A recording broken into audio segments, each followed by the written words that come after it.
오늘도 기교한 도서관에 오신 사서님들 환영합니다. 우리가 어떤 민족입니까? 배달음식 참 많이들 시켜먹죠. 치킨이나 족발은 물론 중식, 일식, 양식 등 국가를 초월한 다양한 종류의 음식이 배달되는 시대입니다. 그 중에서 오늘 이야기해드릴 내용은 피자와 콜라 그리고 파스타 등과 관련이 있는 내용입니다. 기교한 도서관 SCP-재단 시리즈 제31탄 부제 맛있는 녀석들 지금 시작합니다. 가시죠. 시청 위험 레벨 1 위험합니다.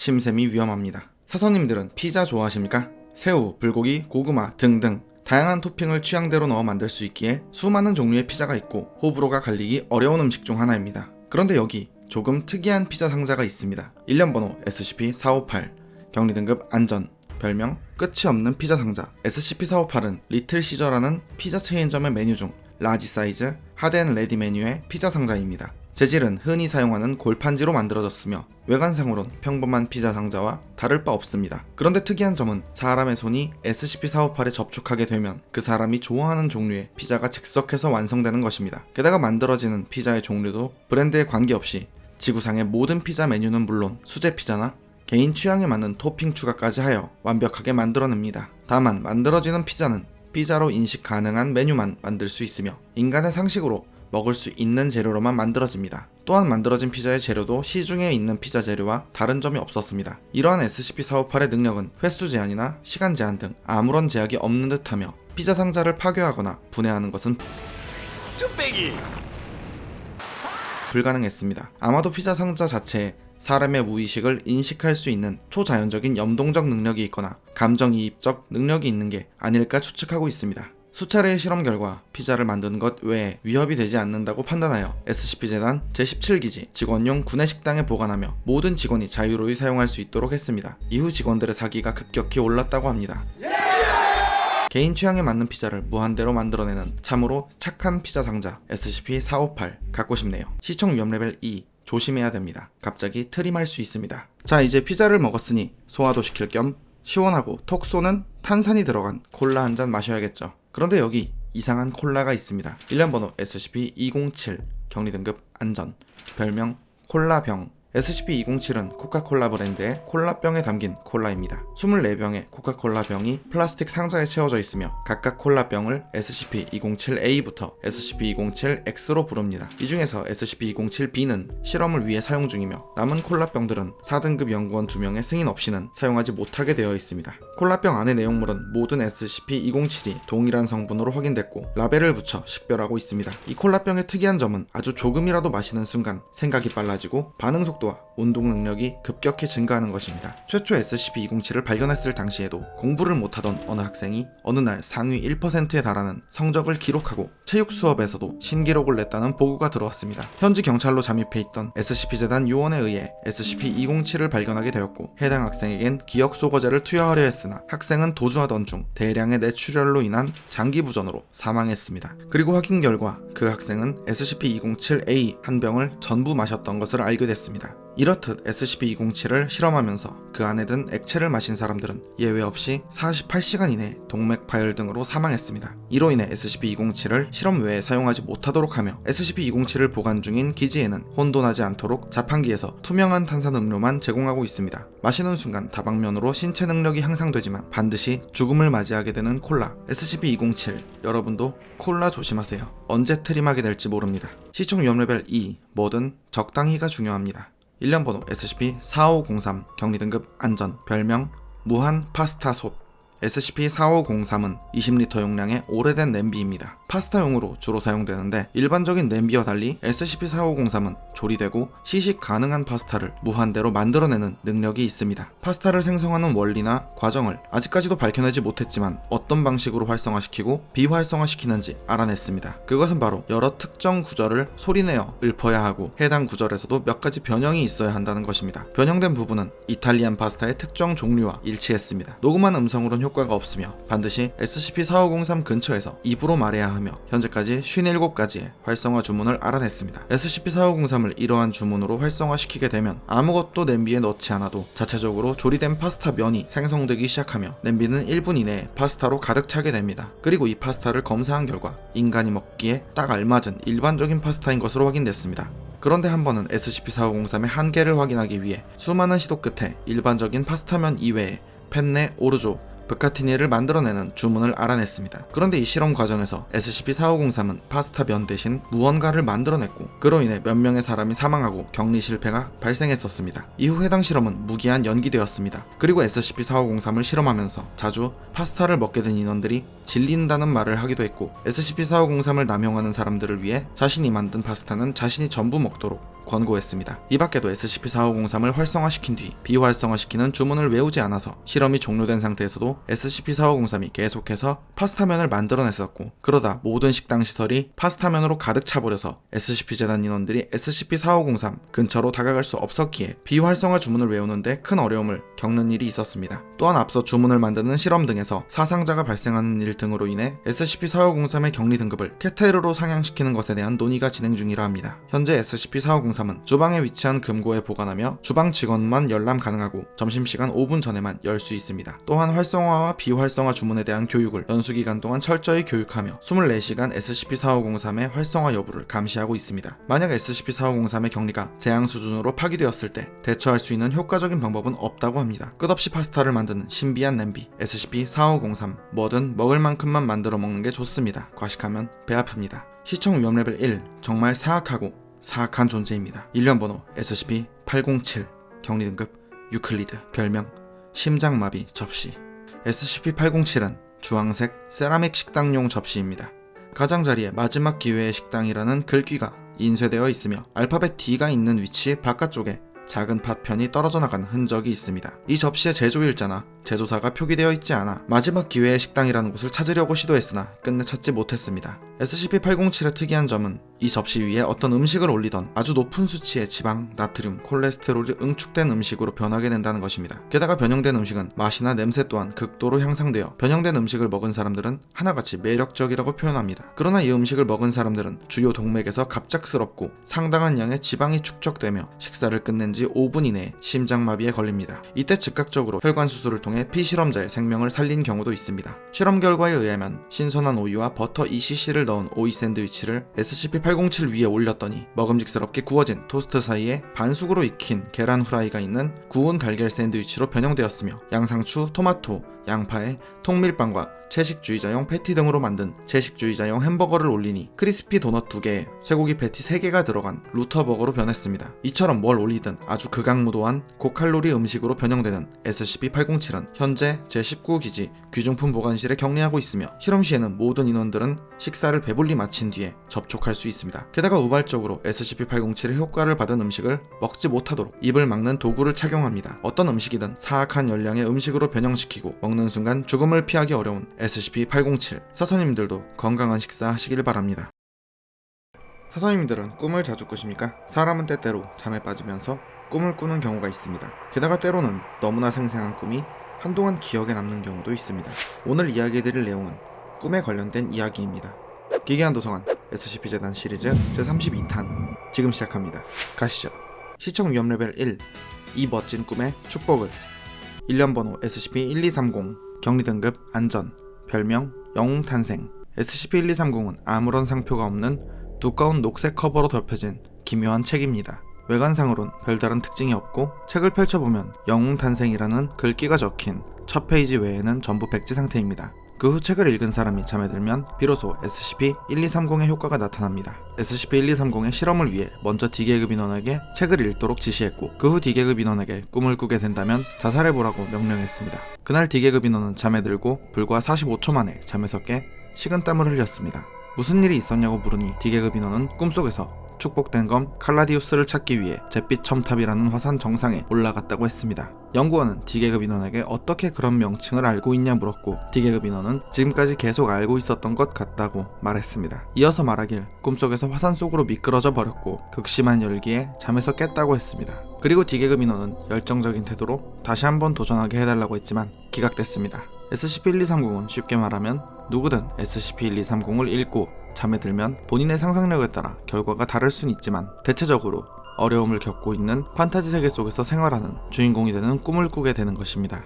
앞서 실험한 D계급 인원처럼 45초 만에 꿈에서 깨기도 하고 꿈속에서 200년 동안 지낸 사람도 있었습니다. 하지만 실제로 잠들어 있는 시간은 평소 수면 시간과 큰 차이가 없습니다. 그리고 잠에서 깬 사람은 아주 세세한 것까지 꿈에 대한 내용을 기억하고 있었습니다. 그리고 공통적으로 꿈속에서는 책의 수호자라고 불리는 SCP-12301을 만날 수 있습니다. SCP-12301은 매우 우호적인 성격에 녹색 망토를 두르고 수염을 기른 노인의 모습인데 꿈꾸는 사람들에게 도움을 준다고 합니다. 그리고 SCP-12301이 꿈속에서 말하길 자신은 판타지 세계를 만드는 것을 즐기며 꿈꾸는 사람들이 그 세계에서 최대한 즐거워할 수 있도록 노력한다고 말했습니다. 게다가 꿈이 끝날 때 슬픈 감정을 느끼는 사람에게는 조만간 또 오시게 라고 말합니다. SCP-재단의 F박사는 SCP-1230의 유효 범위를 알아보기 위해 책을 읽은 뒤 SCP-1230이 보관된 장소와 멀리 떨어진 자신의 고향 마을에 있는 어느 호텔에서 잠에 들었습니다. 그리고 꿈속에선 어김없이 SCP-1230의 효과가 발휘됐고 그곳에서 만난 SCP-1230-1의 말에 따르면 영웅탄생을 한 번 읽으면 잠재의식 속에 꿈이 뿌리를 내리기에 아무리 멀리 떨어져 있어도 원거리에서 꿈을 조종할 수 있다고 설명했습니다. F박사는 SCP-1230-1의 협조에 감사를 표했습니다. 이번에는 사람이 아닌 기계팔로 SCP-1230을 펼쳐봤습니다. 그런데 영웅탄생이라는 글귀가 나타나지 않았습니다. 이후 사람이 SCP-1230을 읽고 잠에 빠졌을 때 SCP-12301이 나타나 설명하길 상상력을 가진 존재가 아니면 SCP-1230의 효과가 나타나지 않는다고 했습니다. D계급 인원이 SCP-1230을 읽고 잠에 빠진 뒤 죽지 않을 정도로 자해를 하는 실험이었습니다. 꿈에서 깬 뒤 D계급 인원은 평생 느껴본 적 없는 끔찍한 고통이었다고 말하며 꿈속에서 SCP-12301이 나타나 D계급 인원에게 왜 자기 자신을 괴롭히냐 물었으며 먼저 번의 무례한 친구처럼 바로 자살하지 않아서 고맙다고 말했습니다. 이번에는 SCP-재단의 B 교수가 자진해서 SCP-1230과 접촉하겠다고 요청서를 제출했습니다. 보안 인가 등급 4등급인 교수의 요청은 즉시 허가됐고 B 교수가 실험 전에 흥분하며 몸을 떠는 것을 목격했습니다. 평소 B 교수는 TRPG, 테이블 롤플레잉 게임을 즐겨하는 열렬한 팬이었다고 합니다. B 교수는 SCP-1230을 읽고 바로 옆 책상에서 앉아 잠들었습니다. 그런데 15시간이 지나도 B 교수가 잠에서 깨질 않았습니다. 즉시 의료팀이 호출되었고 확인한 결과 아무런 이상 없이 잠을 자는 중이었습니다. 그리고 시간이 흘러 잠든 지 24시간이 지났을 때 B 교수가 잠에서 깼습니다. B 교수는 주변을 두리번거리며 당혹스러워하며 여기가 어딥니까? 라고 물었고 여기가 어디고 자신이 누군지 하나하나 설명해주자 드디어 기억해낸 B 교수는 담담한 표정으로 잠시 화장실에 다녀오겠다 말했습니다. 그리고 화장실에서 자살한 B 교수와 벽에 쓰여진 유언을 발견했습니다. 벽에는 다시 그런 생활로는 못 돌아가 라고 써 있었습니다. F박사는 SCP-1230-1을 만나 B 교수가 꿈속에서 무슨 일이 있었던 건지 물어보려 했지만 SCP-1230을 펼치자 모든 페이지가 흠뻑 젖어 있었고 정말 미안하네. 이런 일이 일어나게 하려던 건 아니었네. 난 그저 사람들을 행복하게 만들어주고 싶었을 뿐인데 라는 문구가 반복해서 쓰여져 있었습니다. 3주 동안 이 상태로 변함없었고 책에서는 물이 흘러나와 격주로 닦아내야 했습니다. 그 후 F박사는 SCP-1230 사이에 괜찮다면 이야기를 하고 싶습니다 라는 쪽지를 붙여놓았습니다. 그날 저녁 F박사는 꿈속에서 흠뻑 젖은 채 가로등 밑에서 울고 있는 책의 수호자 SCP-1230-1을 만날 수 있었습니다. 책의 수호자는 울먹이며 더 이상 세계를 만들 수 없을 것 같다고 말했고 F박사는 B 교수가 꿈속에서 무슨 일이 있었던 건지 물었습니다. 책의 수호자의 말에 따르면 B 교수는 적극적인 상상력을 지녔고 오래도록 바래왔던 일이었기에 광대하고 아름다운 우주를 만들어냈으며 역겨운 괴수를 물리치고 공주를 구출하며 왕국을 건설하고 가족을 꾸렸다고 했습니다. 그런데 문제는 B 교수가 꿈에서 깨길 거부하고 꿈속에서 계속해서 살아가길 원했습니다. 그리고 만약 억지로 꿈속 세계에서 내보낸다면 스스로 자살할 것이라 말했습니다. 그 말을 들은 책의 수호자는 B 교수를 위해 최대한 오랫동안 머물 수 있도록 노력했으나 200년이 한계였다고 말했습니다. 그렇게 200년을 꿈속에서 보낸 B 교수가 현실로 돌아와 자살한 것입니다. F박사는 SCP-1230-1과의 대화를 끝으로 SCP-1230 사이에 또 다른 쪽지를 끼워 넣었습니다. 이후 더 이상 SCP-1230에서 물이 흘러나오지 않았고 책의 내용도 영웅탄생이라는 본래의 모습으로 돌아왔습니다. F박사에게 쪽지의 내용이 뭐였는지 물었으나 F박사는 웃으면서 말하길 친절한 충고를 조금 해줬을 뿐이라고 답했습니다. SCP-1230이 최초 발견된 건 어느 작은 서점에서 발견됐고 서점 점주는 SCP-1230에 관한 기억이 전혀 없었습니다. 현재 SCP-1230-1의 요청에 따라 SCP-1230-1이 판타지 세계를 만드는 데 참고할 만한 소설들이 많은 제12기지 중앙도서관 책상 뒤 보안 보관함에 격리 중입니다. 정신상태가 안정적인 2등급 이상 인원만 접촉 가능하며 접촉한 인원들은 48시간 이내에 자신의 꿈 내용을 제출해야 하며 정신감정을 받아야 합니다. 책을 읽고 잠에 들면 판타지 세계의 주인공이 되는 신비한 녹색의 책 SCP-1230 집에 소장하고 싶네요. 마음껏 하렘. 시청 위험 레벨 1 꿈은 반대라고 하는데 정말 그럴까요? 일련 번호 SCP-990 격리 등급 케테르 별명 꿈속의 사나이. 어느 날 SCP-재단의 인원들 중 여러 명의 요원이 비슷한 꿈을 꾸는 일이 발생했습니다. 단순히 우연의 일치라고 하기엔 묘사하는 내용이 너무나 똑같았습니다. 그러나 당시에 이러한 일이 발생했을 때에는 SCP-재단은 대수롭지 않게 여겼습니다. 그저 업무 스트레스나 SCP 개체를 격리하면서 겪는 사소한 문제라고 생각했을 수 있습니다. 하지만 어느 날 SCP-재단의 요원 한 명이 출근도 하지 않은 채 18시간 동안 잠자고 있는 것이 발견됐습니다. 잠에서 깨우기 위해 흔들고 물 뿌리고 때리고 수많은 시도를 했으나 계속 잠을 잤습니다. 결국 해당 요원은 의료구역으로 이동되었고 40시간이 조금 지나서야 눈을 떴습니다. 그리고 잠에서 깬 요원은 몹시 불안해하며 세계 종말이 다가왔다 라고 말하며 기지 내부를 뛰어다녔습니다. 해당 요원을 제압한 뒤 안정시킨 후에도 혈압과 심박수 등의 수치가 매우 높은 상태였습니다. 해당 요원은 꿈속에서 세계 멸망에 대해 알려준 어느 남성에 대해 묘사했는데 우연히도 이전에 SCP-재단 요원들 사이에서 꿈속에 나타난 남성과 일치하는 모습이었습니다. 이어서 해당 요원은 꿈속의 남성으로부터 전해 들었던 세계가 멸망하게 되는 원인과 그 과정에 대한 이야기를 했고 SCP-재단은 그 원인이 되는 사건을 막기 위해 기동특무부대를 파견했습니다. 그렇게 인류의 위기는 방지되었습니다. 그러나 꿈속의 남자와 만났던 해당 인원은 끝내 쇼크사 증세를 보이며 사망했습니다. SCP-990은 SCP-재단 인원들의 꿈속에 나타나는 정체불명의 남성입니다. SCP-재단 이외의 사람들에게선 아직까지 SCP-990을 만났다는 보고가 없으며 SCP-990이 꿈에 나타나면 반드시 크고 작은 사고부터 인류 멸망을 예언하여 SCP-재단 직원들에게 말해줬습니다. 이후 SCP-990을 꿈에서 만난 사람들은 어떤 내용이든 반드시 상부에 보고해야 하며 동시에 SCP-990과 대화할 땐 최대한 많은 정보를 얻어내도록 권장하고 있습니다. 한 번은 어느 박사가 꿈에서 SCP-990과 나눈 대화 내용 중 박사가 SCP-990에게 왜 SCP-재단 인원들을 위협하냐고 묻자 SCP-990은 누구도 위협하거나 피해주지 않았으며 자신은 나쁜 놈이 아니라고 했습니다. 나쁜 놈이 누구냐고 묻자 SCP 라고 답했습니다. 박사가 그런 분류명의 SCP는 없고 앞으로도 오랫동안 없을 거라고 말하자 SCP-990이 말하길 당연히 그렇겠지 그녀는 아직 태어나지도 않았으니까 라고 말했습니다. SCP-990 격리 불가이며 SCP-재단 인원들의 꿈속에 나타나 예언을 하고 아직 태어나지 않은 위협에 대해 경고한 이 남성의 정체는 무엇일까요? 단순한 개꿈은 아닌 것 같네요. 기괴한 도서관 SCP-재단 시리즈 제33탄 지금 시작합니다. 가시죠. 시청 위험 레벨 1 장난감을 함부로 주지 마세요. 일련 번호 SCP-137 격리 등급 유클리드 별명 살아있는 장난감. 어느 날 어린이를 대상으로 한 연쇄살인 사건이 일어났습니다. 다만 너무나 불규칙적이고 기괴한 죽음과 사고가 확인되었기에 SCP-재단은 변칙적인 무언가가 연관되어 있다고 판단하고 조사를 했습니다. SCP-재단 요원들은 외상 후 스트레스 장애를 앓고 있는 여자아이와 인터뷰를 한 뒤 근처 이웃집에서 고릴라의 형태를 한 존재와 마주쳤습니다. 이후 추적을 시작했고 어느샌가 고릴라의 형태를 한 존재는 조랑말로 변하여 황야를 질주해 달아나고 있었습니다. SCP-재단 요원은 마취총을 사용하고 헬리콥터를 이용해 조랑말을 SCP-재단 제19기지로 옮길 수 있었습니다. 그리고 이 조랑말을 SCP-137로 지정했습니다. 실험 결과 현재까지 확인된 바로는 SCP-137은 주변 250m 이내에 있는 장난감에 빙의하는 능력이 있으며 장난감에 빙의된 SCP-137은 더 이상 장난감이라 부를 수 없는 현실적인 존재로 변하게 됩니다. 쉽게 말해 곰 인형에 빙의되면 진짜 곰처럼 거대한 크기로 변하게 되고 곰처럼 행동합니다. 그리고 앞서 말했듯 오로지 장난감으로 분류 가능한 물체만 빙의할 수 있는 걸로 보여집니다. 그러나 SCP-137은 사람 형태의 인형에 빙의해도 장기 기억력이나 습득력 또는 추상적인 사고를 할 수 없는 것으로 보이며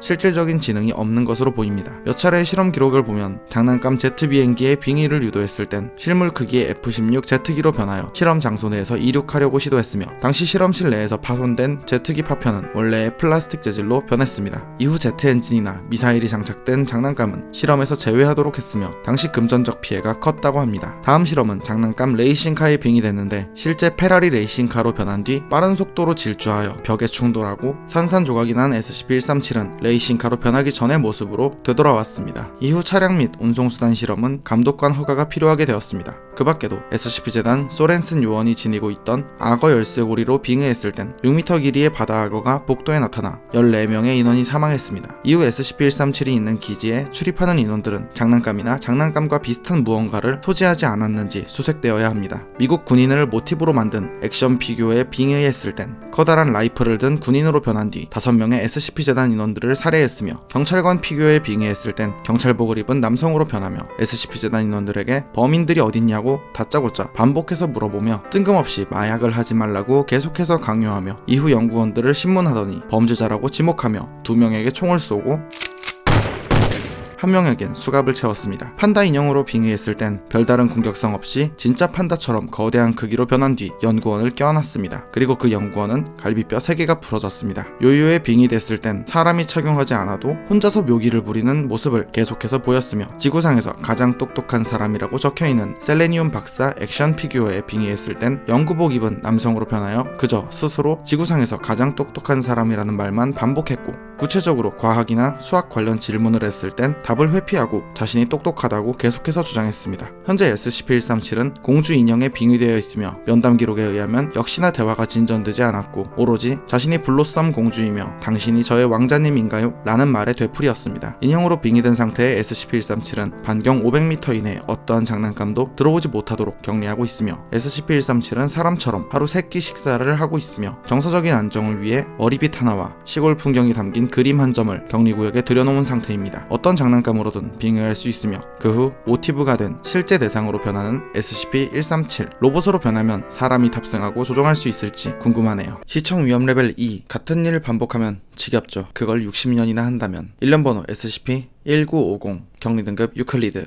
별명 전염성 시간 루프 텍사스주에 어느 마을이 있습니다. 그리고 그 마을에서 20마일 정도 떨어진 황량한 사막지대에 위치한 지하실을 포함한 3층으로 구성된 집이 있습니다. 이 집을 SCP-1950이라고 합니다. 기와장 일부가 떨어져 있고 외벽 페인트가 조금 벗겨졌으며 주변 화단이 말라 죽은 걸 제외하고는 사람이 거주하기에 문제없는 집입니다. 열화상 카메라로 확인한 결과 현재 SCP-1950에는 4명의 가족이 거주하고 있으며 엄마, 아빠, 아들, 딸로 추측됩니다. 우편함에 표기된 문구는 149 톰슨네 집이라고 써있기에 이 가족들을 SCP-1950 1부터 SCP-1950 4로 분류하고 톰슨네 가족들이라 칭합니다. 이 집이 특이한 건 4초간 벌어진 일이 재생과 되감기가 반복되는 것입니다. 지하실에 있던 SCP-1950 1로 불리는 아빠로 추측되는 인물이 다급히 지하실 계단에서 올라와 4초가 되었을 때 지하실에서 시작된 고온의 폭발이 집 전체를 덮치고 집의 모든 창문은 부서지며 화염이 뿜어져 나온 뒤 모든 가족이 사망하는 내용의 4초 동안의 상황이 4초간 되감기 되는 것처럼 역재생되고 0초 구간에 도달하면 다시 재생되는 것입니다. 이러한 현상이 왜 일어나게 된 건지 아직까지도 밝혀지진 않았지만 한 가지 확실한 건 SCP-1950이 재생되고 있는 사이에 누군가 효과 범위 안에 들어갈 경우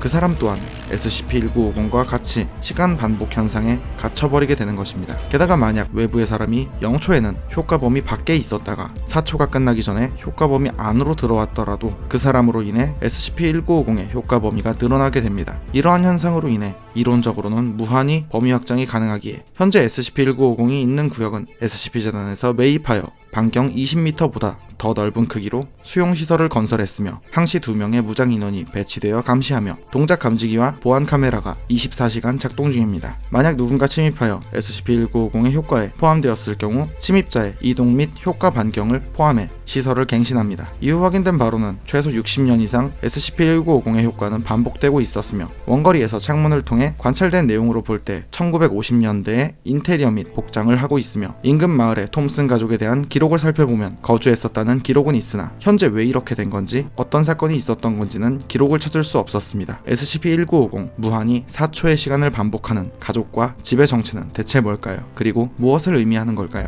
판단은 여러분께 맡기겠습니다. 시청 위험 레벨 3 생긴 게 좀 무서울 수 있습니다. 일련 번호 SCP-966 격리등급 유클리드 별명 잠을 죽이는 자. 어느 날 SCP-재단에 기묘한 사건이 보고되었습니다. 몇몇 사람들이 며칠 동안 잠을 못 자고 괴로워하다가 야생동물에게 먹힌 듯한 변사체로 발견되는 것입니다. SCP-재단에서는 조사를 하면서 이 존재들을 SCP-966이라고 지정했습니다. 그리고 이들은 전 세계에 걸쳐 끊임없이 발견되고 있었습니다. 1900년대 최초 발견된 기록이 있었으며 SCP-재단은 해당 기록과 자체 기술력을 총동원해 SCP-966의 개체를 대폭 줄이는 데 성공했지만 여전히 곳곳에서 대량으로 발견되고 있습니다. SCP-966의 특징 중 하나는 일반적인 사람의 눈에는 보이지 않는다는 것입니다. 적외선에 해당되는 700나노미터에서 900나노미터 대역폭의 빛의 파장을 통해서만 눈에 보이기에 적외선 감지기 등을 활용해야 식별이 가능합니다. 그리고 SCP-966은 전체적으로는 인간과 닮았지만 머리털이 없고 갸름한 얼굴에 바늘처럼 날카로운 이빨이 촘촘히 나 있으며 손에는 길이 20cm 이상의 갈고리 발톱 5개가 돋아나 있습니다. 그러나 SCP-966의 발톱이나 골 밀도와 근육량 그리고 체구 등이 인간에 비해 매우 약한 편이라 SCP-966이 물리적으로 정상적인 인간을 공격하는 건 기피하는 편입니다. 다만 이들은 먹잇감을 사냥할 때 혼자 또는 둘이 팀을 이룬 뒤 소나 돼지는 물론 사람까지도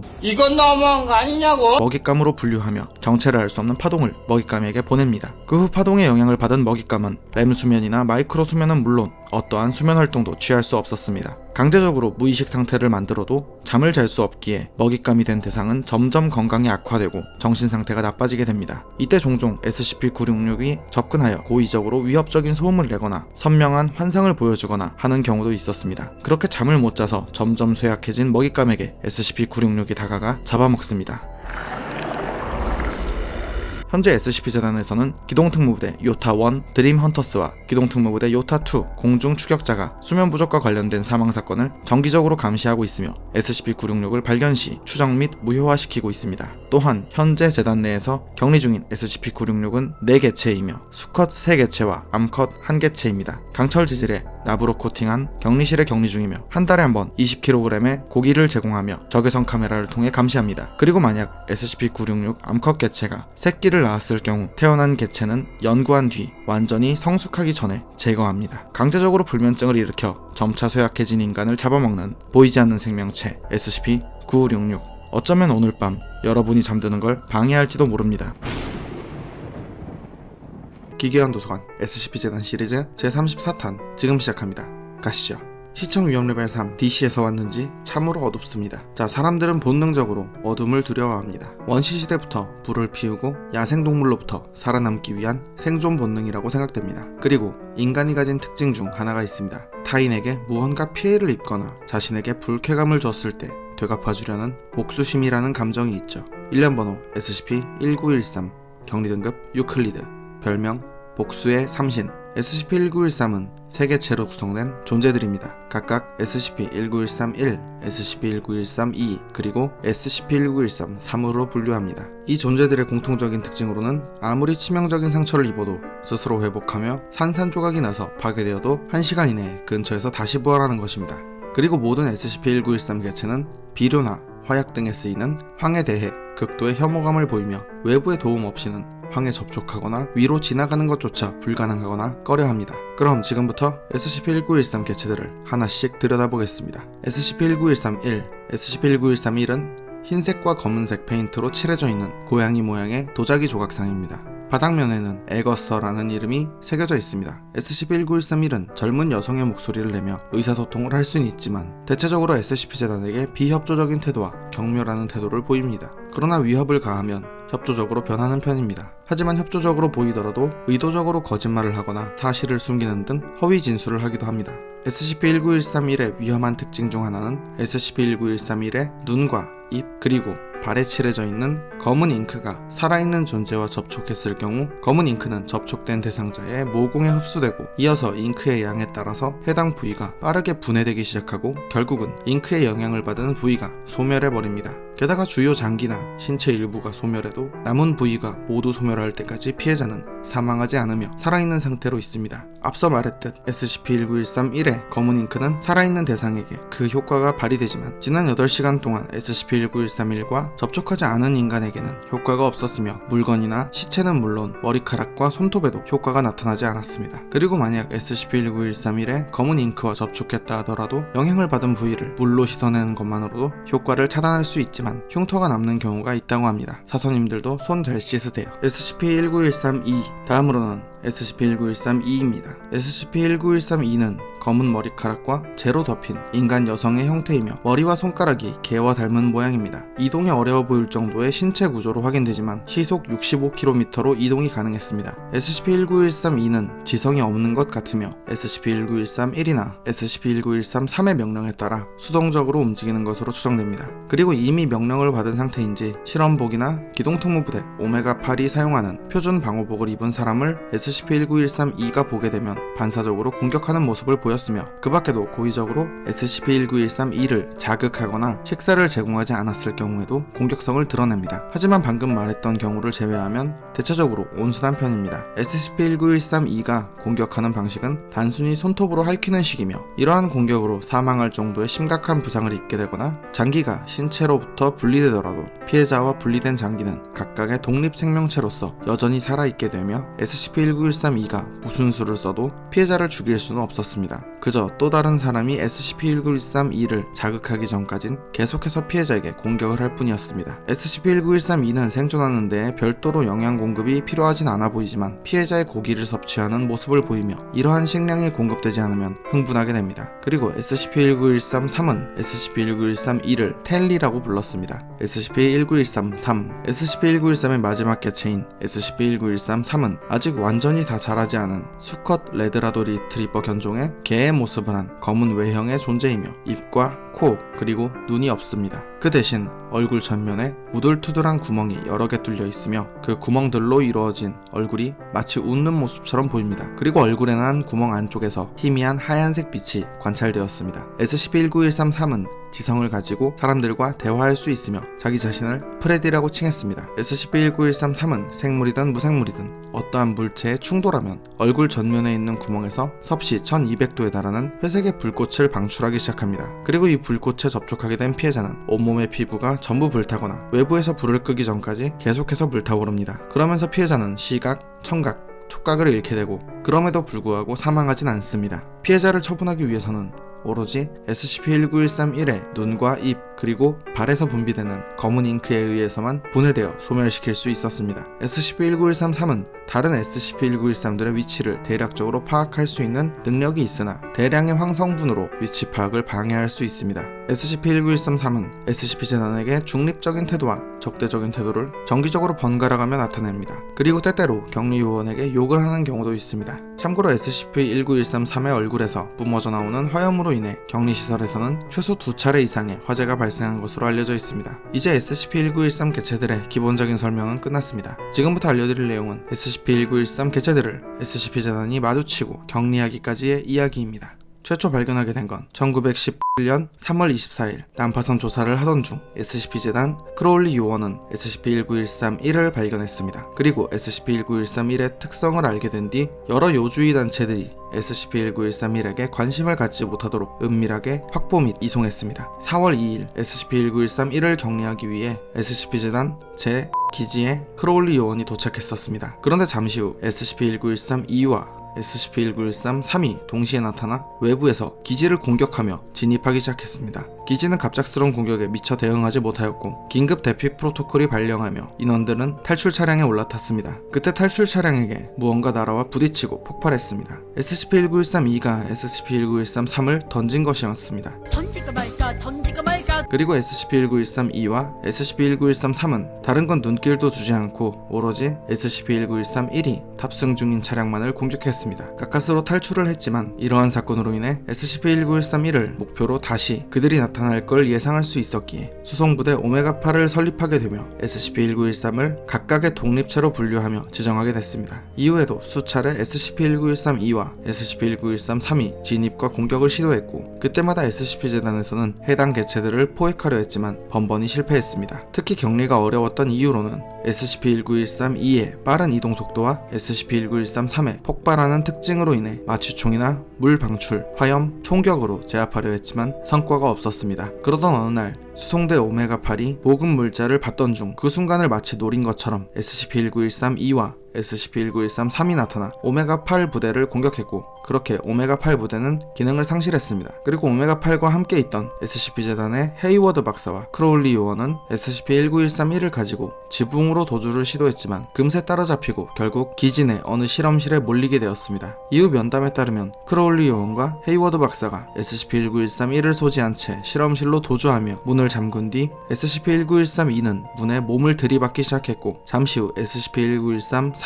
SCP-1913-2에게 문을 날려버릴 테니 비켜 라고 말했습니다. 이후 문이 폭발했고 SCP-1913-3의 화염으로 스프링쿨러가 작동했고, 크로울리 요원은 주저앉은 채 다 끝났다고 생각하던 때에 SCP-1913-3은 크로울리 요원에게 달려들어 공격하거나 폭발하지도 않았고 SCP-1913-2에게 공격하라고 명령하지도 않았습니다. 그 순간 크로울리 요원은 오로지 어째서라는 생각뿐이었다고 합니다. 그리고 SCP-1913-3은 서서히 크로울리 요원에게 다가와 말하길 자신의 불꽃은 속죄의 불꽃이며 자신들은 보지도 듣지도 느끼지도 못하며 그냥 존재할 뿐, 악을 보지도 듣지도 느끼지도 못하고 라고 했습니다. 그때 헤이워드 박사는 바닥에 있던 현미경을 집어들어 SCP-1913-3에게 던졌고 SCP-1913-3은 헤이워드 박사를 한 대 쳤고, 그로 인해 헤이워드 박사는 불꽃에 의한 화상을 입었지만 스프링쿨러가 작동 중이었기에 금세 불이 꺼져 큰 피해를 입진 않았습니다. 그 후 SCP-1913-3이 SCP-1913-2에게 헤이워드를 죽이라고 명령했습니다. SCP-1913-2는 헤이워드 박사를 벽에 집어던졌고 여러 물건들이 깨지고 떨어졌습니다. 그리고 SCP-1913-2가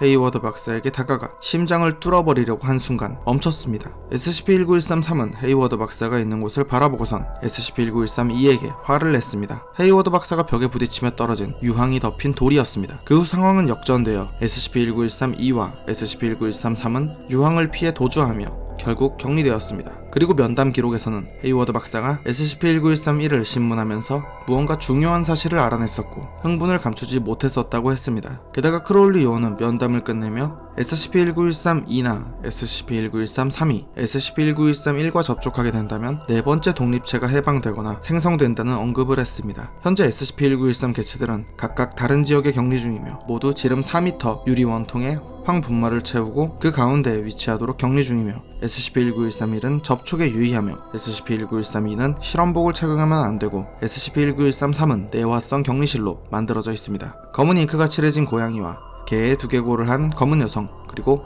폭발하는 멍멍이. SCP-1913 사서님들도 모르는 물건 함부로 주워오지 마세요. 다른 존재들이 따라올지도 모릅니다. 세상에는 다양한 장소가 있고 출입을 제한하는 곳이 있습니다. 그리고 위험한 장소를 조사하기 위해 위협을 무릅쓰고 가야 될 경우가 있습니다. 오늘 이야기해드릴 내용은 어느 장소와 어느 요원에 대한 이야기입니다. 기괴한 도서관 SCP-재단 시리즈 제35탄 지금 시작합니다. 가시죠. 시청 위험레벨 2 위험한 장소에 대한 이야기입니다. 안전은 다소 과해도 좋습니다. 일련번호 SCP-1619 격리등급 유클리드 별명 제45C 기지 24층. SCP-1619는 SCP-재단의 지하기지 중 제45C 기지 지하 24층에 영향을 미치고 있는 현상을 말합니다. 출입하기 위해서는 오로지 제45C 기지의 엘리베이터를 통해서만 입장할 수 있으며 다른 출입 가능한 수단은 모두 봉쇄된 상태입니다. 내부를 확인한 결과 다양한 복도와 방, 그리고 관찰실 등이 있으며 어디에도 문은 없고 다양한 미술용품과 현대식 유리탁자, 그리고 사무실 의자 등이 있습니다. 아직까지 SCP-1619의 전체를 탐사하진 못했으며 탐사 도중 스케치와 프랑스어로 적힌 문서를 회수한 적이 있습니다. SCP-1619의 내부에는 지각을 가진 채 활동하는 존재들이 발견되었으며 이들은 크게 SCP-1619-1과 SCP-1619-2로 분류하며 그 중에서 캔버스 종이와 같은 외형과 질감을 가진 채 벽과 바닥에 덮여있는 SCP-1619-1A를 다수 발견했습니다. 그리고 SCP-1619-1A로부터 탄생된 듯한 SCP-1619-1이 있습니다.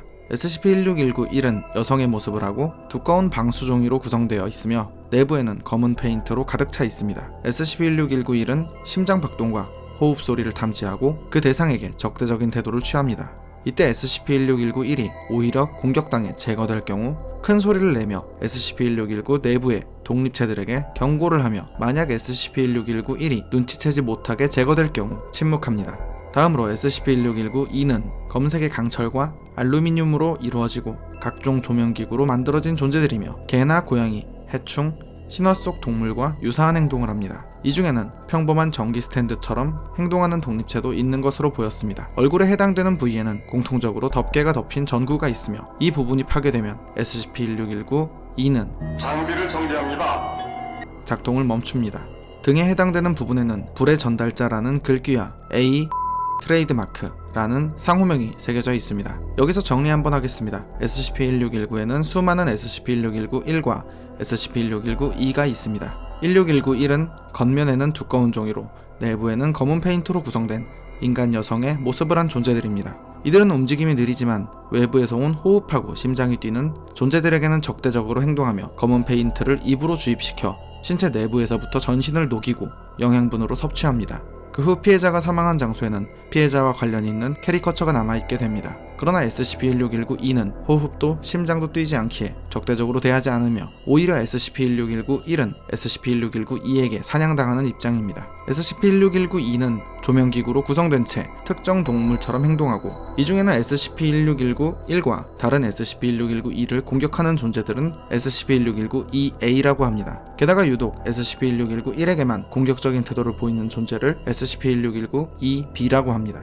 이들은 동물처럼 빠르게 이동할 수 있고 자신의 신체를 가공하여 보다 날카롭게 만들기도 하며 최대 1.5m 이하의 크기를 가진 개체들도 있었습니다. 그러나 SCP-1619 외부에서 온 재단 인원들에게 먼저 공격적인 태도를 보이진 않지만 자기 영역에 침범하거나 위협을 느끼게 되면 공격하기도 합니다. 1960년 3월 26일 SCP-1619의 기원과 지도 제작, 정보 수집을 위해 SCP-재단의 크로울리 요원과 헤이워드 박사, 백 요원, 샘슨 박사가 SCP-1619로 출입했으며 미리 포획 후 훈련시켰던 SCP-1619-2C 개체 4마리를 함께 보냈습니다. 그리고 크로울리 요원과 헤이워드 박사의 기록을 통해 확인된 바로는 조사 첫날 순조롭게 지도를 그리며 몇 장의 문서 자료를 습득했고 수많은 SCP-1619-1과 SCP-1619-2를 마주쳤지만 동행 중인 훈련된 SCP-1619-2C를 사용해 문제없이 위협을 제거하며 조사를 계속할 수 있었습니다. 하지만 어느 관측실에서 수많은 SCP-1619-1을 마주쳤고 조사원 중 한 명이 오씨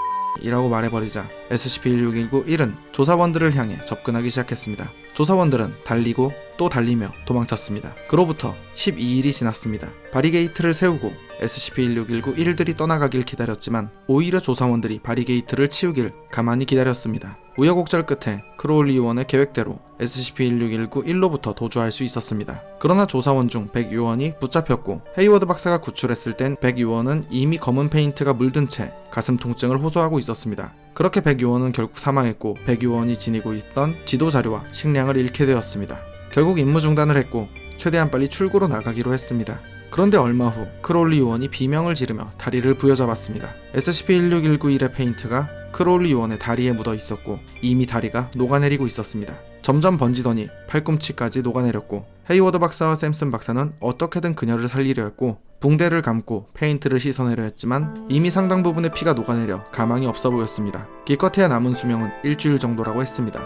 헤이워드 박사는 크로울리 요원과 단순한 파트너 이상의 관계였다며 서로를 인간답게 만드는 관계였다 했습니다. 결국 샘슨 박사는 크로울리 요원을 고통으로부터 해방시켜주자며 헤이워드 박사가 망을 보는 사이에 그녀를 죽였습니다. 그리고 헤이워드 박사는 사망하고 액화되어가는 크로울리 요원을 곁에서 지켜봤고 샘슨 요원에게 소리치며 꺼지라 했습니다. 그 후 크로울리 요원이 사망한 자리에는 그림이 나타났고 실험복을 입은 사람들에게 둘러싸인 크로울리 요원이 어쿠스틱 기타를 연주하는 헤이워드 박사에게 건배하는 모습이었습니다. 그걸 본 헤이워드 박사는 복잡한 감정이 샘솟았고 이후 SCP-1619를 탈출하기 위해 방황했지만 지도도 식량도 없었기에 지쳐갔습니다. 그런데 헤이워드 박사는 웬 사람을 만났고 그 사람은 자신이 A라고 밝히며 이 공간 곳곳에 이름이 새겨진 그 인물이라 했습니다. A는 헤이워드 박사가 나갈 수 있도록 도와주고 식량을 줄 테니 자신을 죽여달라 부탁했고 결국 부탁을 수락하여 헤이워드 박사는 SCP-1619에서 탈출할 수 있었습니다. 그러나 아직까지도 샘슨 박사는 실종 상태입니다. 이렇게 헤이워드 박사와 크롤리 요원의 기록은 끝났습니다.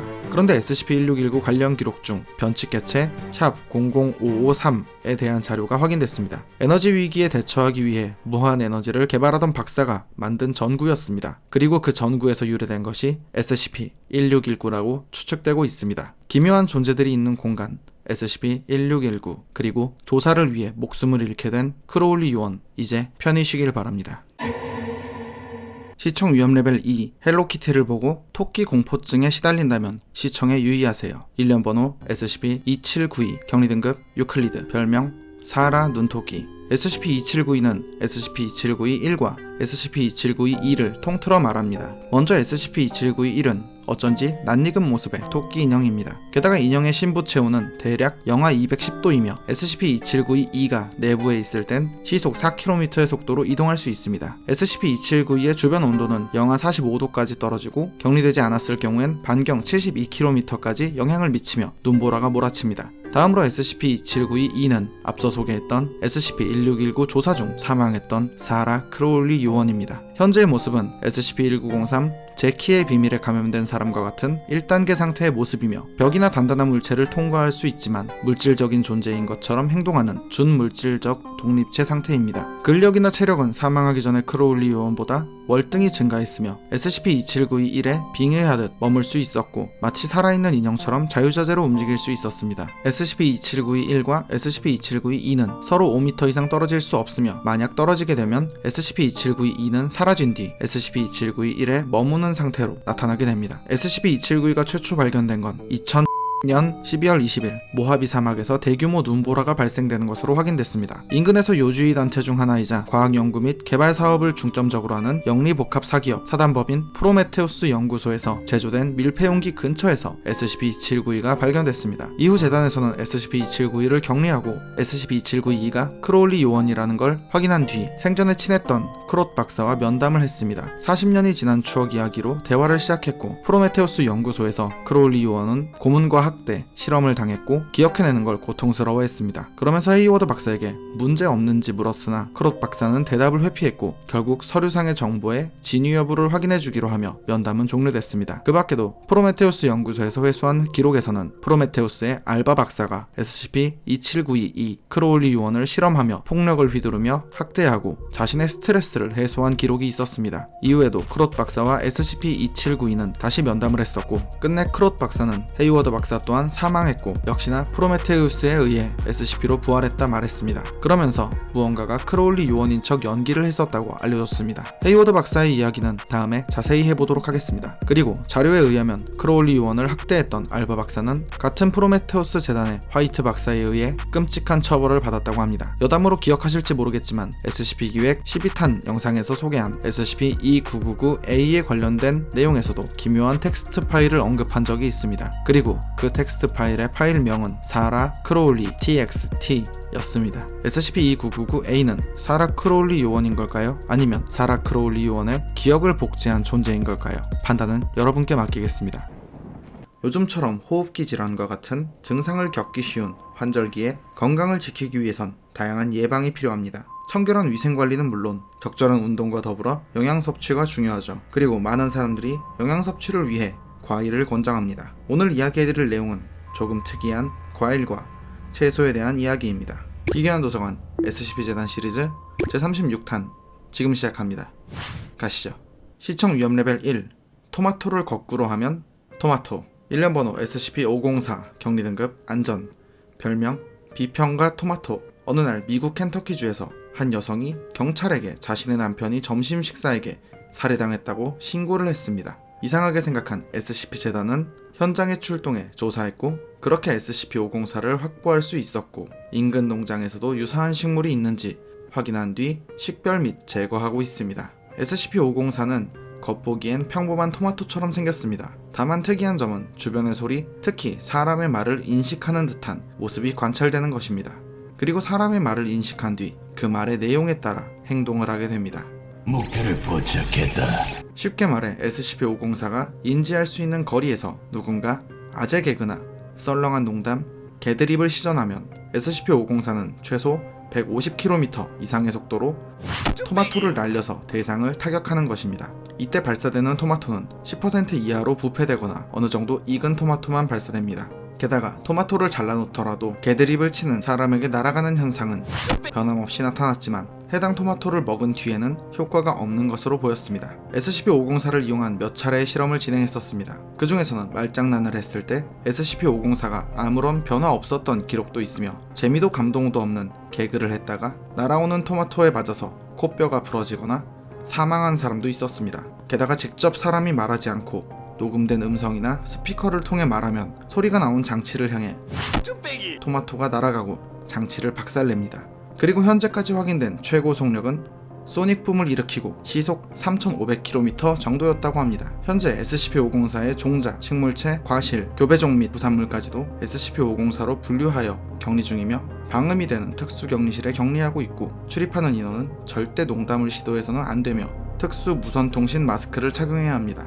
SCP-504 개그 욕심 있는 노잼인 사람들은 정말 주의해야겠습니다.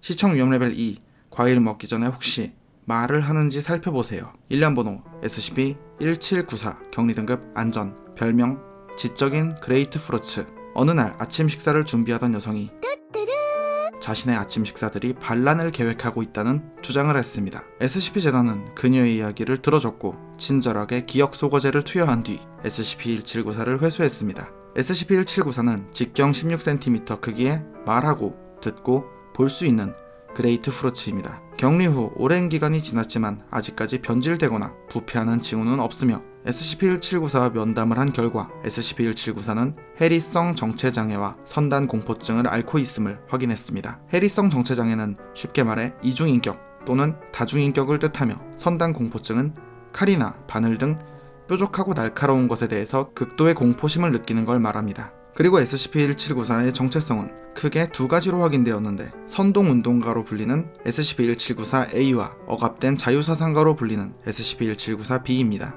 이 두 정체성 모두 스스로가 과일이라는 걸 인정하고 있으며 스스로를 과일족이라 말하며 과일의 자유와 권리를 주장합니다. 어느 날 SCP-1794B가 자기 연설을 받아 적으라고 요청했습니다. 연설 내용을 요약하면 과일 여러분, 우리 모두 단결하여 맛있고 건강한 과일이 됩시다 라는 내용입니다. 연설문 내용은 아래 설명란에 남기겠습니다. 이러한 연설 이후에도 SCP-1794A도 연설을 할 테니 받아 적으라고 요청했고 요약하면 우리 과일들은 인간보다 열등하지 않다.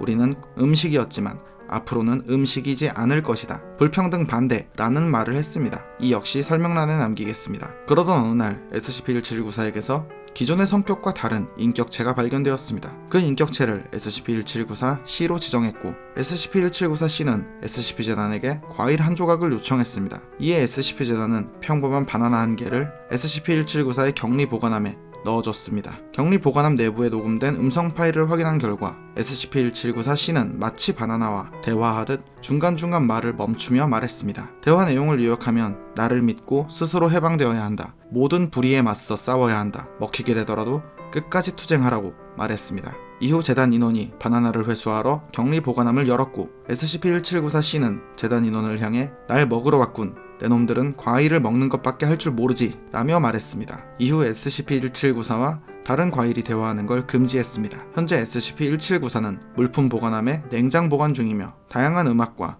문학 방송 등을 보관함 내부의 작은 화면을 통해 재생시켜주고 있습니다. 혁명과 자유를 외치는 과일 SCP-1794 무슨 맛일까요? 시청 위험 레벨 1 우리 모두 비슷한 상상을 할 것 같습니다. 일련 번호 SCP-038 격리 등급 안전 별명 만물나무. 1900년대 뉴욕의 어느 버려진 농장에서 사과나무 한 그루가 발견되었습니다. 그런데 자세히 보니 열려있는 과일들이 사과가 아니었습니다. SCP-038은 물리적으로 접촉된 모든 것을 복제할 수 있는 나무입니다. 접촉시킨 물체를 복제하는 데에 불과 몇 분밖에 걸리지 않으며 복제된 물체의 질량은 90.9kg을 넘지 않았습니다. 실험을 통해 사과, 오렌지 등의 과일은 물론 초코바, 과자, TV, 토스터, 노트북, 열쇠, 의자, 포도주, DVD, CD까지 복제했습니다. 게다가 살아있는 고양이와 개, 그리고 사람까지 복제했습니다. 다만 복제된 생물은 노화가 빠르게 진행되며 수명은 평균 2주 정도였습니다. 이에 SCP-재단의 클라인 박사는 몇 차례 요청을 했습니다. 문서 샵3381 모든 인원에게 다시 한번 알리지만 SCP-038은 장난감이 아니라고. 이건 차 열쇠라거나 영화, 음악, 자판기에서 뽑은 것들을 가져다가 복제나 하라고 있는 게 아니란 말이다. 계속 이런 식이라면 SCP-038에 대한 접근을 통제할 수밖에 없어. 문서 샵3382 SCP-038이 만병치료제로 불리는 SCP-500을 복제할 수 있다는 사실이 확인되었다. 하지만 복제된 약은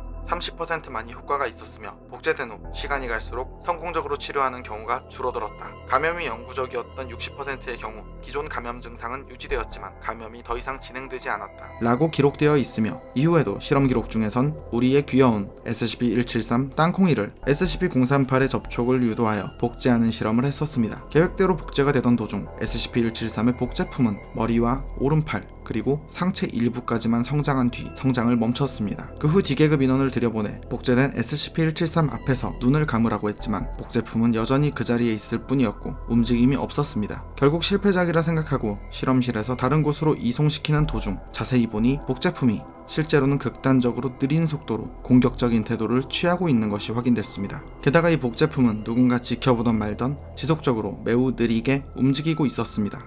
뭐든지 복제하는 만물나무 SCP-038. 사사님들은 무엇을 복제해보고 싶으신가요? 저는 당연히 입니다. 기괴한 도서관 SCP-재단 시리즈 제37탄 원더테인먼트 특집 1페이지 지금 시작합니다. 가시죠.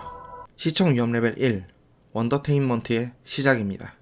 일련번호 SCP-445 격리등급 안전 별명 원더테인먼트 박사의 슈퍼종이 SCP-445는 가로 11인치 세로 17인치 크기의 흰색 종이 3덤입니다. 각 종이의 왼쪽 아래 모서리에는 원더테인먼트 박사의 슈퍼종이라는 글귀가 적혀 있습니다. SCP-445는 찢어지지도 불타지도 물에 젖지도 않고 풀이나 테이프 등으로 접착시킬 수 없습니다.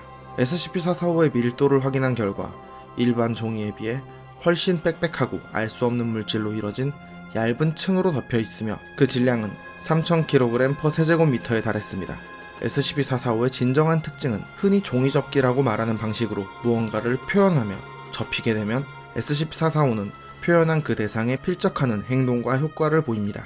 또한 이렇게 접힌 SCP-445를 펼치기 위해선 다른 사람이 아닌 접었던 사람만이 유일하게 SCP-445를 펼칠 수 있습니다.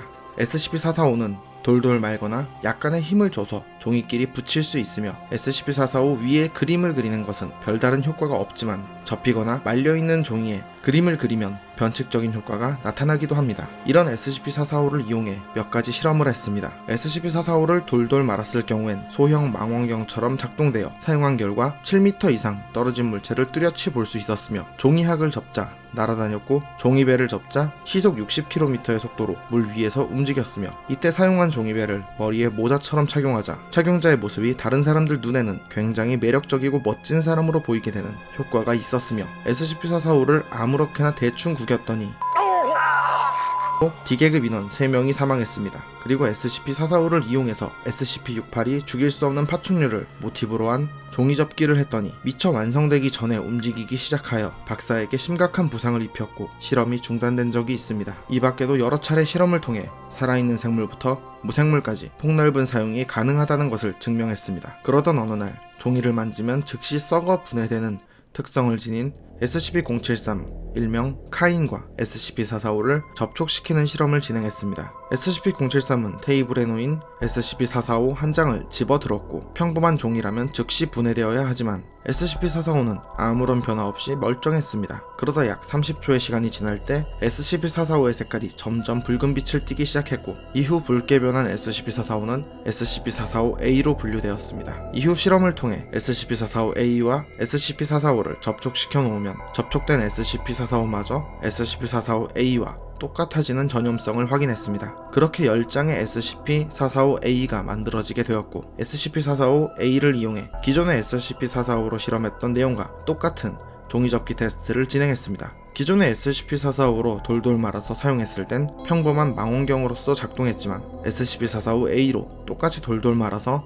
사용했을 땐 외형은 똑같은 망원경으로 작동했지만 이 망원경을 사용한 사람들은 모두 망원경으로 보인 풍경이 어째서인지 불길한 무언가가 느껴진다고 말했습니다. 이 밖에도 종이학을 접자 SCP-445로 시도했을 때처럼 날아다니는 건 동일했으나 SCP-445A로 만든 종이학은 날개와 부리를 이용해 사람들을 공격했습니다. 종이배를 접었을 때도 공격적인 성향을 보였고 종이배를 모자처럼 머리에 써봤던 인원도 폭력적으로 변하여 사람들을 공격했습니다. 이러한 이유로 SCP-445A에 대한 실험은 중단된 상태이며 SCP-073 카인에게 혹시 이러한 이유에 대해서 아는 것이 있냐 물었지만 대답을 거부했습니다. 현재 SCP-445는 2등급 이상 인원의 허가를 받은 후 접근 및 실험이 가능하며 반드시 SCP-445A와 별도로 분리한 채 격리하고 있습니다. 사서님들도 종이 접기할 때 조심하세요. 손가락 베이면 아픕니다. 시청 위험 레벨 2 광대 공포증이 있다면 시청에 유의하세요. 일련 번호 SCP-1799 격리 등급 안전 별명 웃음씨. SCP-1799는 신장 120cm, 체중 58kg의 인간 남성입니다. 외형적 특징으로는 머리카락이 현재 길이에서 더 이상 자라나지 않으며 피부에는 색소 침착이 일어나 있고 유독 빨갛고 동그란 코와 가늘고 길쭉한 발이 특징입니다. 이런 외형으로 인해 마치 광대 분장을 한 것처럼 보입니다. 처음엔 SCP-1799를 격리하면서 면담을 진행했습니다. 그런데 면담을 진행한 박사는 불과 몇 마디 주고받은 후에 책상을 치며 발작하듯 웃었고 면담이 불가능했습니다. SCP-1799의 특징은 누구든 SCP-1799와 대화를 하게 되면 그 사람은 SCP-1799가 무슨 말을 하던 매우 재밌는 농담으로 인식하게 되고 시간이 지날수록 그 재미가 점점 커져서 결국 박장대소하고 스스로 통제 불가능한 지경에 이릅니다. 이러한 대화 상대에 대한 효과 외에도 SCP-1799 스스로도 통제 불가능한 행동들이 있습니다. 대표적으로 손이나 발 등을 분리했다가 다시 붙이는 행동, 가슴에 부착된 꽃에서 물을 뿜는 행동, 입에서 최대 45.2m 길이의 다양한 색의 줄을 끄집어내는 행동, 몸의 여러 구멍에서 색색의 연기를 뿜어내는 행동입니다. 이러한 행동을 스스로 고통스러워하면서도 통제가 불가능하여 불규칙적으로 일어나고 있습니다. 그리고 어느 날 SCP-1799와 D계급 인원이 대화하는 실험을 진행하던 중 D계급 인원이 박장대소하며 몸을 가누지 못하다가 실수로 넘어지면서 머리를 크게 다쳤습니다. 이후 SCP-1799는 급격히 우울한 모습을 보였으며 처음으로 자살 시도를 했습니다. 추가적인 자살 시도를 막기 위한 격리 절차를 시행 중입니다. 그런데 SCP-1799가 처음 격리될 당시 문서 한 장을 발견할 수 있었습니다. 그 문서에는 이러한 내용이 적혀 있었고 게다가 SCP-1799의 허리 아래쪽에는 원더테인먼트 박사의 리틀 미스터 레지스터드 트레이드마크 웃음씨 라는 내용의 문신이 발견되었습니다. 현재 SCP-1799는 방음 처리된 인간은 격리실에 격리 중이며 접촉하는 인원들은 목소리 차단 헬멧을 착용해야 하며 SCP-1799가 자살이나 자해에 쓰일 만한 도구가 있는지 철저히 검사하고 있습니다. SCP-1799 웃음씨 정체가 뭘까요? 그리고 원더테인먼트 박사는 또 뭘까요? 실제로 웃다가 사망하는 사고도 있으니 확실히 위험한 효과임에는 틀림이 없습니다. 시청 위험 레벨 2 배고플 때 건드리지 마세요. 물릴 수 있습니다. 일련 번호 SCP-913 격리 등급 유클리드 별명 배고픔씨. 어느 날 SCP 재단의 기지에 출입문에서 웬 남성이 발견되었습니다. 이 남성은 중년의 아프리카계 미국인 남성으로 박사의 제품이라는 상표가 박음질된 꼬리표가 달린 셔츠와 바지를 입고 있었고 평범한 사람들과 달리 신진대사 능력이 매우 빨랐습니다. 일반적인 성인 남성의 하루치 열량의 식사를 2시간마다 요구했으며 이때 적절한 식사가 제공되지 못했을 경우 이 남성은 테이블을 씹어먹기 시작했습니다. 이 남성이 SCP-913입니다.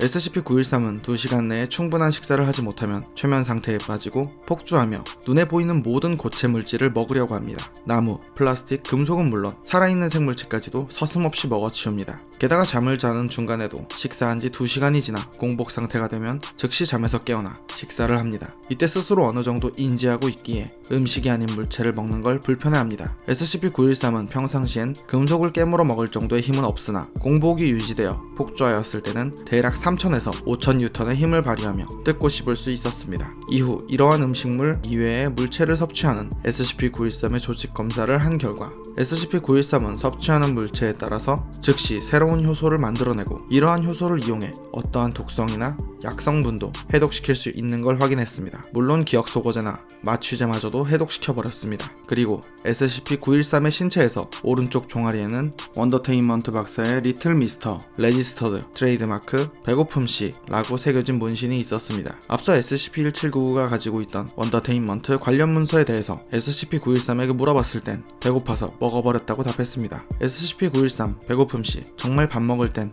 배고플 땐 건드리지 맙시다. 기괴한 도서관 SCP-재단 시리즈 제38탄 지금 시작합니다. 가시죠. 시청 위험 레벨 2 눈알이 등장합니다. 일련 번호 SCP-312 격리 등급 유클리드 별명 대기 해파리. SCP-312는 얇은 외피와 내부에 대기로 채워진 형태입니다. 그리고 지면에서 약 미터 정도의 높이를 떠다니며 공중에서 활동하는 편입니다. 게다가 수증기를 방출하거나 기류를 조작하여 자신의 모습을 위장하기도 합니다. 이때 구름으로 위장하였을 때는 마치 거대한 해파리와 닮은 모습입니다. SCP-312는 공중을 부유하며 먹잇감을 사냥하는데 그 중에서도 특히 인간을 사냥하는 걸 좋아합니다. SCP-312는 구름으로 위장한 채 먹잇감의 바로 위에 다가가는데 SCP-312의 이동 속도나 목표를 추적하는 능력이 뛰어나진 않기에 시속 30km 이상의 속도로 먹잇감이 도주하거나 사람이 많은 곳으로 이동하면 목표에서 벗어날 수 있었습니다.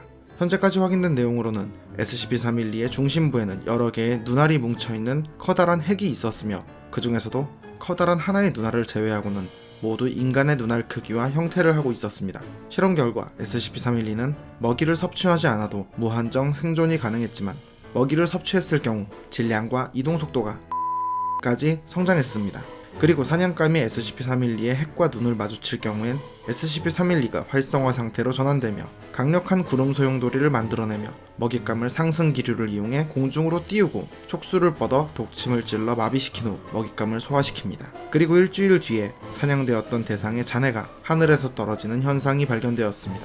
현재까지 확인된 바로는 야생에 존재하는 SCP-312가 최소 3마리 이상 있다고 추측하며 한 명의 사냥감을 몇 달에서 몇 년까지 따라다니는 개체도 확인되었기에 더 많은 개체가 있을 것으로 보며 확보에 어려움을 겪고 있습니다. 현재까지 확인된 SCP-312 개체는 제19기지에 대형 생물체 격리실에 격리 중이며 먹이나 어떠한 물품도 반입하고 있지 않습니다. 반드시 실험 목적으로만 입장 가능하고 입장하는 인원은 챙이 넓은 모자를 착용하며 절대 위를 바라보지 못하도록 합니다. 아무런 인기척 없이 머리 위에서 따라다니는 사냥꾼 SCP-312. 여러분도 야외에서 하늘을 보는 순간 사냥당할지도 모릅니다. 시청 위험 레벨 2 공룡을 무서워한다면 시청에 유의하세요. 일련 번호 SCP-250 격리 등급 유클리드 별명 알로사우루스의 대부분 1900년대 어느 장소에서 무려 80% 정도의 우수한 보존율을 보이는 공룡 화석이 발견되었습니다. 발굴된 공룡 화석은 어느 박물관으로 보내졌고 석고와 보형물을 이용해 조립 및 고정하여 전시했습니다. 그렇게 시간이 흐르고 2000년 어느 저녁 앞서 공룡 화석을 전시했던 박물관에 불법 침입자가 들어왔고 그때 전시 중이던 공룡 화석 골격이 불법 침입자를 잡아 죽였습니다. 이 사실이 알려진 뒤에는 현장의 신원 확인이 어려울 정도로 심각하게 훼손된 불법 침입자의 사체가 있었고 박물관의 고생물학자 박사의 사무실이 심각하게 파손되어 있었으며 박사가 행방불명되었습니다. 이후 SCP-재단에서 살아 움직이는 공룡 골격 화석을 확보 및 격리하였으며 이후 SCP-250으로 지정했습니다. SCP-250은 살아 움직이는 알로사우루스 화석 골격입니다. 오로지 뼈와 보형물로 이루어진 SCP-250은 아직도 알 수 없는 힘을 통해 일반적인 육식 공룡과 같이 움직이고 있으며 낮에는 격리구역 내부를 돌아다니고 밤에는 휴면 상태로 들어갑니다. 장비를 정지합니다. 그리고 인간을 포함한 적절한 먹잇감을 인식하면 목표를 포착했다. 죽이고 잡아먹습니다. 다만 위장이나 다른 장기가 없기에 잡아먹은 대상의 사체는 두개골과 목, 흉곽의 사이로 새어나옵니다. 살아 움직이는 뼈다귀 공룡 SCP-250 박물관에서 공룡 화석을 본다면 혹시 움직이는지 잘 확인해보세요. 시청 위험 레벨 4 대머리 공포증과 불쾌한 골짜기를 느낄 수 있습니다. 일련 번호 SCP-3199 격리 등급 케테르 별명 인간 반박됨.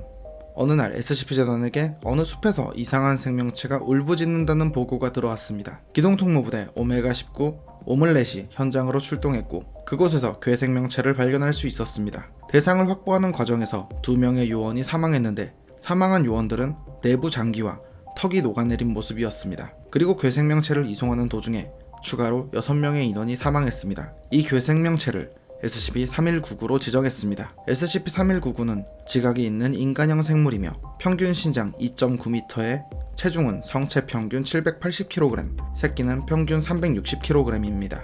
목은 뼈가 탈구된 것처럼 약 340도 회전할 수 있었으며 모든 SCP-3199는 공통적으로 모발이 없고 피부가 얇은 막으로 덮여 있습니다. SCP-3199는 아직 성장하지 않은 새끼 주변 0.6km 내에 있는 생명체를 공격하며 평균 시속 25km의 속도로 접근하여 먹잇감의 내부 장기와 골격을 액화시킨 뒤 새끼에게 그 사체를 가져와 먹입니다. 그리고 SCP-3199는 새끼를 낳을 때 매우 탄성이 강한 고무와 흡사한 질감의 알을 낳으며 배에서 목을 지나 입으로 토해내는 방식이고 이때 매우 고통스러운 듯 비명을 지릅니다. 실험을 통해 SCP-3199의 개체수 증가를 막기 위해 알을 파괴하려 시도했지만 높은 압력과 정밀한 칼날, 강한 충격, 높은 산성 용액으로도 아무런 피해를 줄 수 없었으며 폭발을 비롯한 높은 온도는 오히려 SCP-3199의 알이 더욱 빠르게 성장하여 부화하기에 실험에서 제외했습니다. SCP-재단에서는 SCP-3199가 최초 발견됐던 지역을 수색하던 중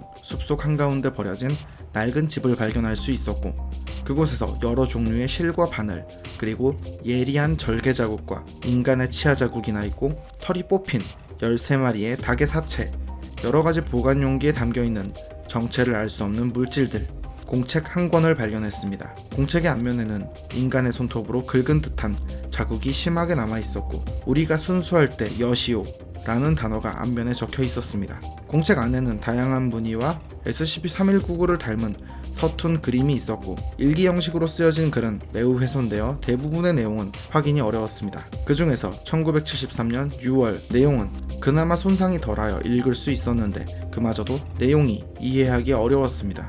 본 영상 설명란에 이 부분의 내용을 첨부하겠습니다. SCP-재단에서는 아직도 SCP-3199의 정체와 격리 방법, 제거 방법 등을 연구 및 개선 중이며 현재 모든 살아있는 SCP-3199 개체는 제114기지에 격리 중이며 만약 격리를 실패했을 경우에 대한 방침이 있습니다. SCP-3199 격리 실패 시 1등급 이상의 현장 인원은 봉쇄 절차 후 별도의 지시가 없다면 즉시 113기지로 이동하며 114기지 내부는 정제된 물로 채우며 A급 진정제를 풉니다. 그 후 초기 대응팀 탱고 306A가 파견되어 모든 SCP-3199의 R을 회수하고 외부 임시격리 시설로 옮깁니다. 그리고 살아있는 SCP-3199 개체는 보이는 즉시 처분하도록 되어 있습니다. 이러한 절차는 현재까지 연구된 내용 중 SCP-3199가 있는 구역을 액체로 가득 채웠을 경우 SCP-3199는 그 장소가 가득 찬 공간이라고 인지하여 더 이상 새끼를 낳지 않는 모습을 보이는 것입니다. 어쩌면 SCP-3199의 약점일 수도 있습니다. 2017년 6월 12일부로 SCP-재단에서는 격리 및 보유 중인 SCP-3199는 총 4마리이며 참고로 모든 SCP-3199는 항상 배 안에 하나 이상의 알을 보유하고 있는 것이 확인됐습니다. 멸종을 면하기 위한 본능인지 아니면 인공적으로 그렇게 만들어진 존재인지 아직도 기원에 대해서 명확히 밝혀지진 않았지만 순식간에 개체수가 증가하고 인류에 큰 위협이 될 수 있는 생물임에는 틀림이 없습니다. 울창한 숲에서 기묘한 모습을 하고 번식하며 인간을 잡아먹는 SCP-3199 사서님들도 숲에서 기이한 비명소리를 듣는다면 조심하세요. 사냥당할 수 있습니다. 오늘 이야기는 여기까지입니다. 오늘 저녁은 치킨이 땡기네요. 다음에도 더욱 재밌고 기괴한 이야기로 찾아오겠습니다. 시청해주셔서 감사합니다.